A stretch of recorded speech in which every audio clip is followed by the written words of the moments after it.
waxaa lagu qabtay safaaradda dowladda Itoobiya ay ku leedahay magaalada Pretoria xarunta dalkani Koonfur Afrika shirweyne aad u ballaaran oo si heer sare ah loo soo agaasimay kaasoo loogu magac daray shirweynaha horumarka nabadda iyo midnimada isla markaana looga hadlayay arrimaha geeska Afrika horumarka nabadda iyo isbeddelka ku soo kordhay dhulka Soomaalida ismaamulka Itoobiya.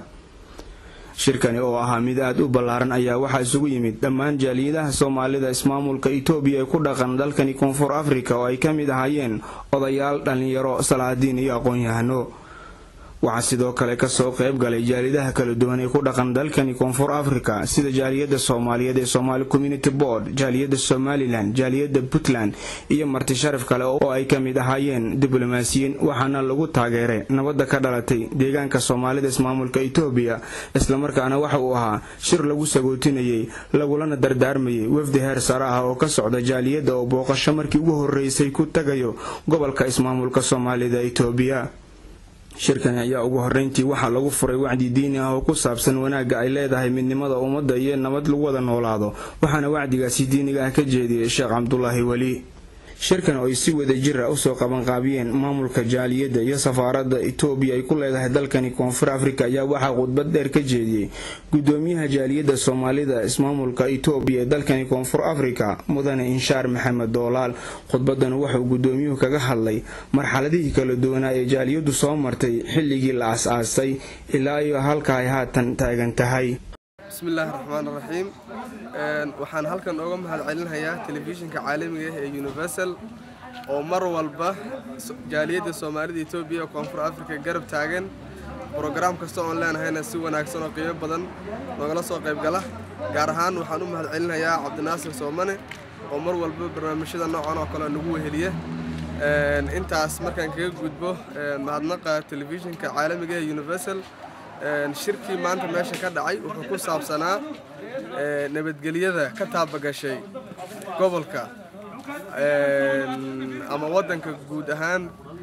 Itoobiya gaar ahaan ismaamulka Soomaalida iyo jaaliyada xubno muhiim ah oo wadanka uga safraysa dardaaran la dardaarmayay ayuu shirku ajandihiisa iyo nidaamkiisa ku salaysnaa. shirku meelo badan ayuu taabanayay halkan kuma soo wada koobi karo marka waxaan leeyahay sidaas iyo waxaa kulankan hadallo qiiro badan ka jeediyay xubno muhiim ah oo ka tirsan jaaliyada iyo diblomaasiyiin ka socday safaaradda dowladda Itoobiya. ugu dambeyntii ayaa waxaa jaaliyadu ay fariin codsi ah oo ku socota dowladda Itoobiya u dhiibtay wafdigii oo baxayay dalka Itoobiya waxayna ka codsadeen dowladda ilaa iyo 3 qodob kuwaasoo kala ahaa in la tixgeliyo mudnaan gaar ahna la siiyo jaaliyadaha dibadda ee u dhashay deegaanka,